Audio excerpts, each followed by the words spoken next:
ಇನ್ನು ಪಂಚರಾಜ್ಯ ಚುನಾವಣೆ ಮುಗಿದ ತಕ್ಷಣ ಡಿ.ಕೆ. ಶಿವಕುಮಾರ್ ಅವರಿಗೆ ಸಿಎಂ ಪಟ್ಟ ಅನ್ನುವಂಥದ್ದು ಕಾಂಗ್ರೆಸ್ಸಿನಲ್ಲಿ ಈಗಾಗಲೇ ತೀರ್ಮಾನ ಆಗಿದೆ ಅಂತಲೂ ಕೇಳಿ ಬರ್ತಾ ಇದೆ.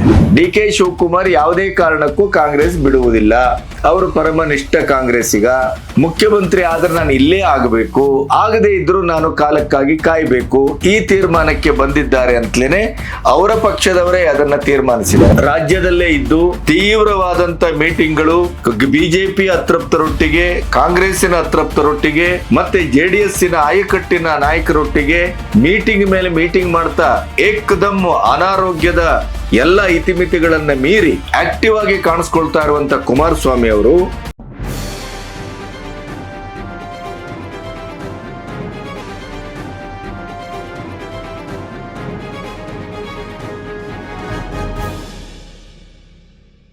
ನಮಸ್ತೆ, ಬಿ ಗಣಪತಿ ನ್ಯೂಸ್ ಚಾನೆಲ್ಗೆ ಸ್ವಾಗತ.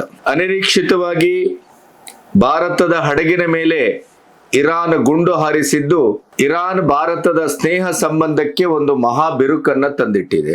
ಇರಾನ್ ಮತ್ತು ಅಮೆರಿಕದ ಟ್ರಂಪ್ ವರ್ತಿಸ್ತಾ ಇರುವ ರೀತಿಯನ್ನ ಗಮನಿಸಿದರೆ ಮೂರನೇ ಮಹಾಯುದ್ಧಕ್ಕೆ ಇದು ಎಲ್ಲವೂ ಸಿದ್ಧತೆ ನಡೀತಾ ಇದೆಯೇನೋ ಅಂತಲೂ ಅನಿಸ್ತಾ ಇದೆ.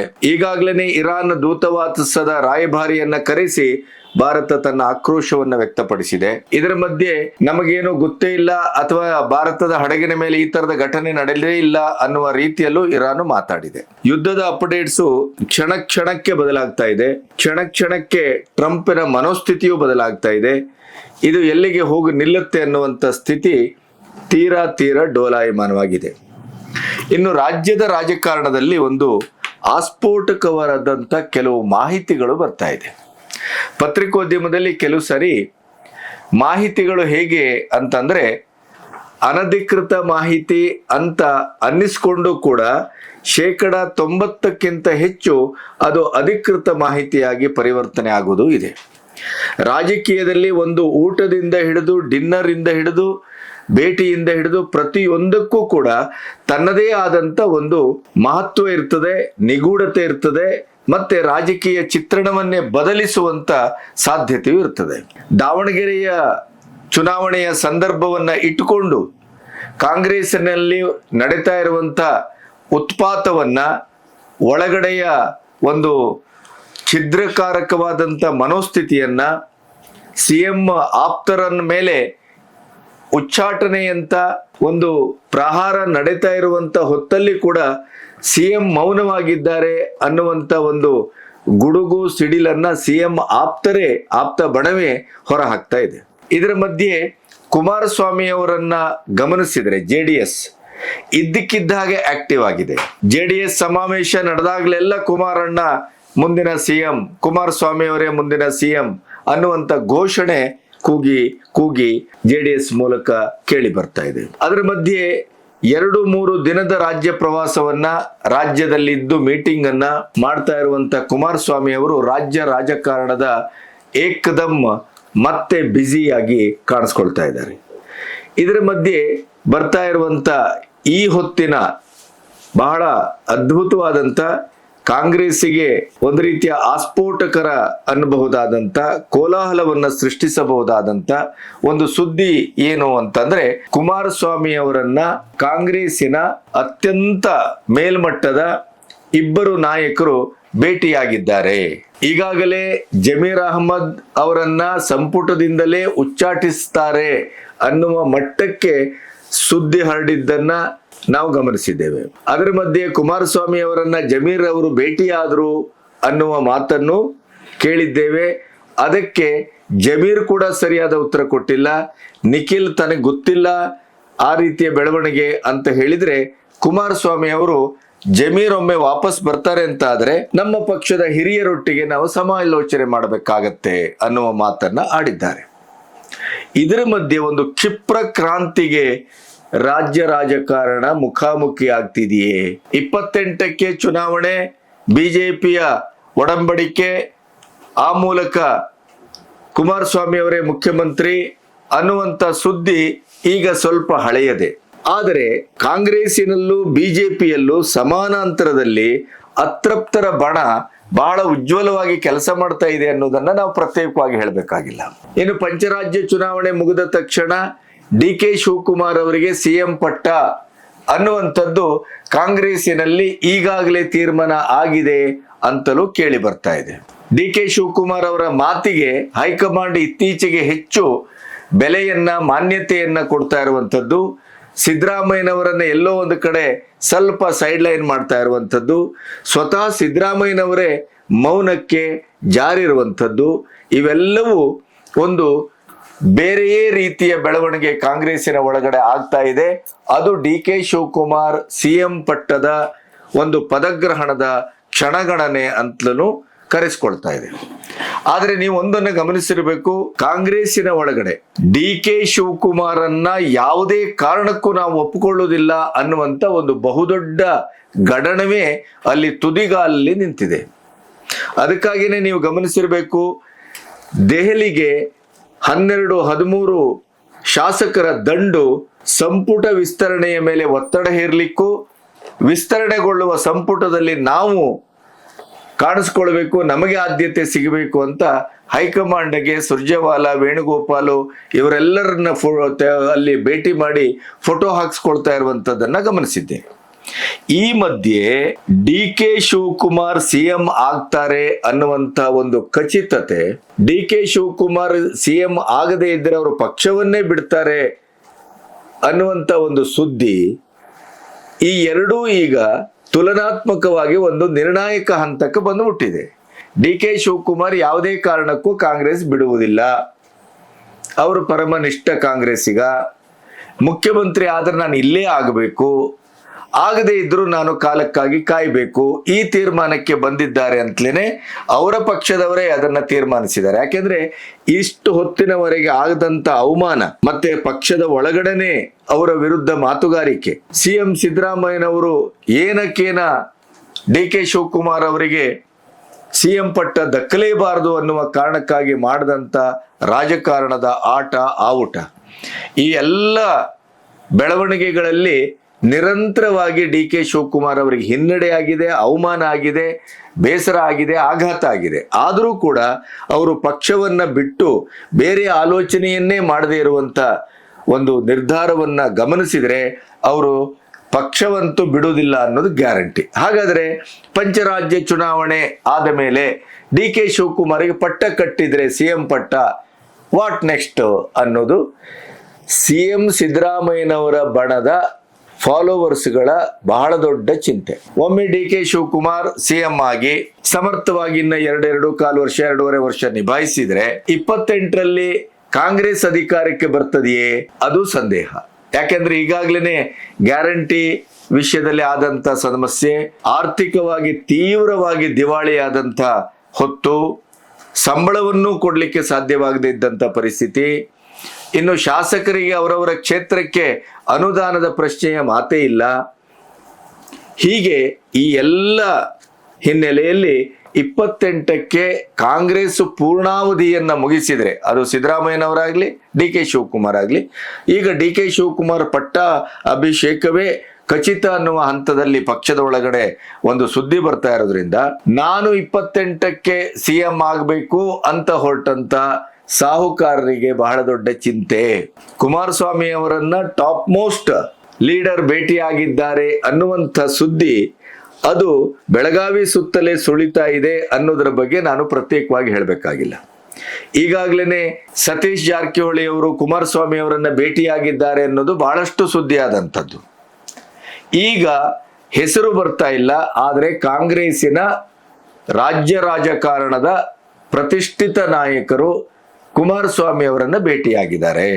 ಇನ್ನು ಕುಮಾರಸ್ವಾಮಿ ಅವರ ಕಡೆಯಿಂದ 28ಕ್ಕೆ BJP ಅವರು ಕೈ ಕೊಟ್ರೆ, ಅದರಲ್ಲೂ ಆರೋಗ್ಯ ಅಸ್ಥಿರತೆ, ಈ ಎಲ್ಲವನ್ನ ನೋಡಿದರೆ ಈ ಕುಮಾರಸ್ವಾಮಿ ವಿರೋಧಿ ಬಣ ತನ್ನತ್ರ ತಂಡವಾಗಿ ಬರ್ತಾ ಇರೋದನ್ನ ಗಮನಿಸಿದಂತ ಕುಮಾರಸ್ವಾಮಿ ಅವರು ಸ್ವಲ್ಪ ಚುರುಕಾದ ಹಾಗೆ, ಅವಕಾಶ ಸಿಕ್ಕಿದ್ರೆ ನಾನು CM ಯಾಕೆ ಆಗಬಾರ್ದು, 2.5 ವರ್ಷ CM ಆಗಿ ಮುಂದೆ 28ಕ್ಕೆ ಅಧಿಕೃತವಾಗಿ ಚುನಾವಣೆ ಹೋಗ್ಲಿಕ್ಕೆ ಒಂದು ಅಖಾಡವನ್ನ ಸಿದ್ಧಗೊಳಿಸ್ಕೋಬಹುದು, ಬಿಜೆಪಿಯಲ್ಲಿರುವ ಅತೃಪ್ತರು ಈಗಾಗ್ಲೇನೆ ಕುಮಾರಸ್ವಾಮಿ ಅವರನ್ನ ನಿರಂತರವಾಗಿ ಭೇಟಿ ಮಾಡ್ತಾ ಇದ್ದಾರೆ.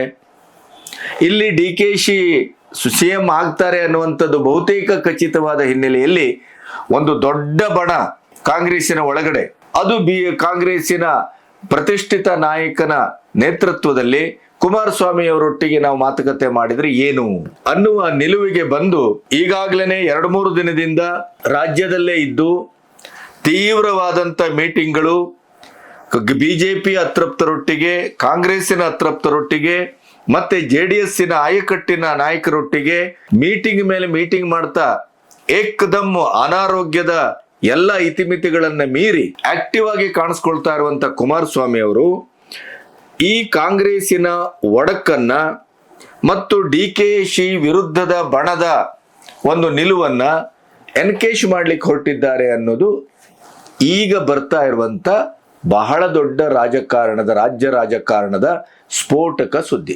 DK ಶಿವಕುಮಾರನ್ನ ಒಪ್ಪಿಕೊಳ್ಳುವ ಪ್ರಶ್ನೆಯೇ ಇಲ್ಲ ಅಂತ ಖಚಿತವಾಗಿ ಹೇಳ್ತಾ ಬರ್ತಾ ಇದ್ದಂತ ಕಾಂಗ್ರೆಸ್ಸಿನ ಒಂದು ದೊಡ್ಡ ಗುಂಪು ಕುಮಾರಸ್ವಾಮಿ ಅವರ ಸಂಪರ್ಕದಲ್ಲಿದೆ. ಬಿಜೆಪಿ ಅತೃಪ್ತರು ಮತ್ತು ಕಾಂಗ್ರೆಸ್ಸಿನ ಈ DK-ಶಿ ವಿರೋಧಿ ಬಣಗಳು ಸೇರಿ ಕುಮಾರಸ್ವಾಮಿ ಅವರನ್ನ ಮುಖ್ಯಮಂತ್ರಿ ಮಾಡಿ ಒಂದು ಕಿಚಡಿ ಸರ್ಕಾರ ಆದ್ರೂ ಅಡ್ಡಿಲ್ಲ, ಏನೇ ಕೆಲಸ ಆಗದೇನೆ ಏನೇ ತೊಂದರೆ ಆದ್ರೂ ಕಾಂಗ್ರೆಸ್ ಈಗ ಕೊಡ್ತಾ ಇರುವಂತ ಸರ್ಕಾರದ ಅಧ್ವಾನಗಿರಿಕ್ಕಿಂತ ಅದು ಬೆಟರು.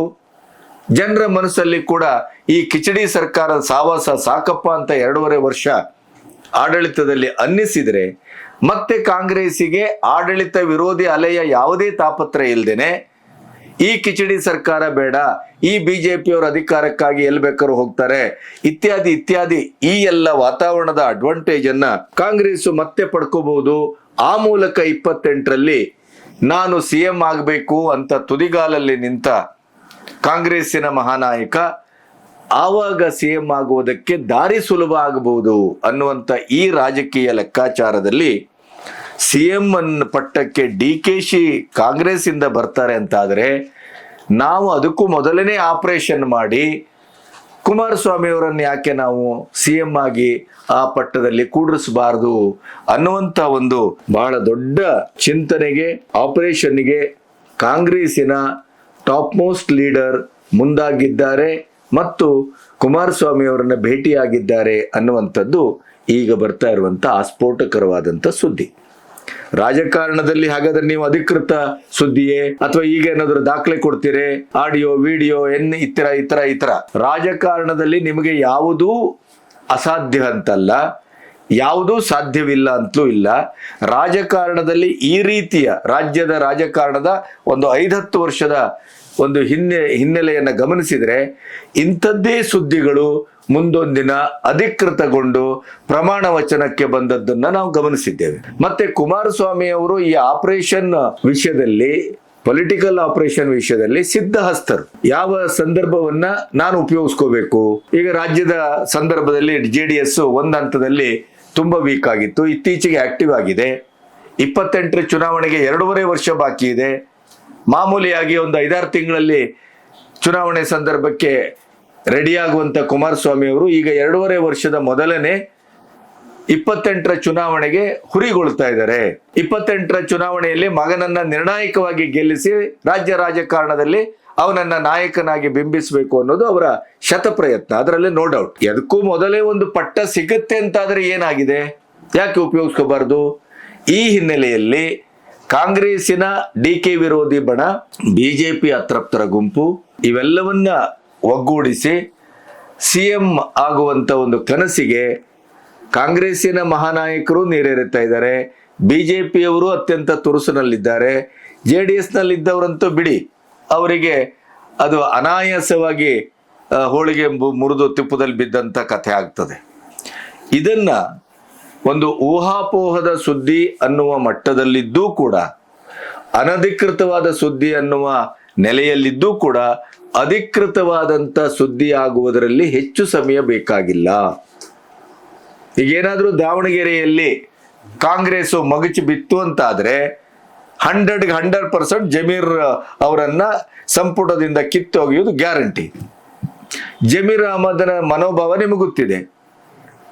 ಅವರು ಯಾವುದೇ ರೀತಿಯಲ್ಲೂ ಅಧಿಕಾರಕ್ಕಾಗಿ ಯಾವ ಹಂತಕ್ಕೂ ಏನ್ ಬೇಕಾದ್ರೂ ಪಕ್ಷಾಂತರ ಮಾಡ್ತಾರೆ ಅಥವಾ ವಿಷಯಾಂತರ ಮಾಡ್ತಾರೆ, ಏನ್ ಬೇಕಾದ್ರೂ ಮಾಡ್ತಾರೆ ಅವ್ರು. ರಾಜಕಾರಣದಲ್ಲಿ ಮತ್ತೆ ಮಾನ ಅಭಿಮಾನ ಲಜ್ಜೆ ಗಿಜ್ಜೆ ಅದು ಇದು ನಾಲಿಗೆ ಬದ್ಧತೆ ಅವಕ್ಕೆಲ್ಲ ಕವಡೆ ಕಾಸಿನ ಬೆಲೆಯೂ ಇಲ್ಲ. ಕೊನೆಗೆ ಅವ್ರು ಹೇಳ್ತಾರೆ, ನೋಡಿ ಕಾಂಗ್ರೆಸ್ನಲ್ಲಿ ನಮಗೆ ಅನುದಾನ ಇರಲಿಲ್ಲ, ಕಾಂಗ್ರೆಸ್ನಲ್ಲಿ ಸ್ವಾತಂತ್ರ್ಯ ಇರಲಿಲ್ಲ, ಕಾಂಗ್ರೆಸ್ನಲ್ಲಿ ಸಿಕ್ಕಾಪಟ್ಟೆ ದಿವಾಳಿತನ ಇತ್ತು, ದುಡ್ಡಿಲ್ಲ ಅದಿಲ್ಲ ಇದಿಲ್ಲ, ಬೇಸತ್ತೋಗಿದ್ದೆ ನಾನು, ಆದ್ರಿಂದ ನಾನು ನನ್ನ ಮೂಲ ಪಕ್ಷಕ್ಕೆ ಬಂದಿದ್ದೇನೆ. ಕುಮಾರಸ್ವಾಮಿ ಅವರು 20 ತಿಂಗಳ ಆಡಳಿತ ಕೊಟ್ಟದ್ದು ನಮ್ಗೆಲ್ಲರಿಗೂ ನೆನಪಿದೆ.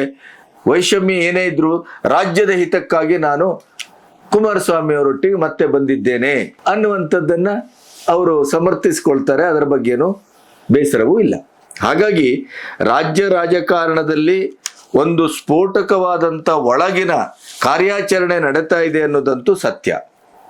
ಕುಮಾರಸ್ವಾಮಿ ಅವರು ತೀವ್ರವಾಗಿ ಆಕ್ಟಿವ್ ಆಗಿದ್ದಾರೆ ಅನ್ನೋದು ಅದಕ್ಕಿಂತ ಪರಮ ಸತ್ಯ. ಕುಮಾರಸ್ವಾಮಿ ಅವರ ಸುತ್ತಲೇ ರಾಜ್ಯದ ರಾಜಕಾರಣ ಇವತ್ತು ಗಿರ್ಕಿ ಹೊಡಿತಾ ಇದೆ, ಮಾಧ್ಯಮಗಳಲ್ಲಿ ಸುದ್ದಿ ಆಗ್ತಾ ಇದೆ ಅನ್ನೋದಂತೂ ಖಚಿತ. ಹಾಗಾಗಿ ಈ ಸುದ್ದಿ ಅಧಿಕೃತವಾಗಿ ಈ ಚುನಾವಣೆಯ ಆಸುಪಾಸಿನಲ್ಲಿ ಅಥವಾ ರಿಸಲ್ಟ್ ಬರುವಂತ ಹೊತ್ತಿನಲ್ಲಿ ನಿಜವಾದಂತ ಸ್ವರೂಪವನ್ನ ಪಡ್ಕೋಬಹುದು. ಇದು ಬಹುಶಃ ಅಖಾಡ ಸಿದ್ಧತೆಯ ತಾಲೀಮಿನಲ್ಲಿ ಹೊರಬಂದ ಸುದ್ದಿ. ರಾಜ್ಯ ರಾಜಕಾರಣದ ಹಿನ್ನೆಲೆಯನ್ನ ಗಮನಿಸಿದರೆ ಯಾವಾಗ ಏನು ಬೇಕಾದರೂ ಆಗಬಹುದು.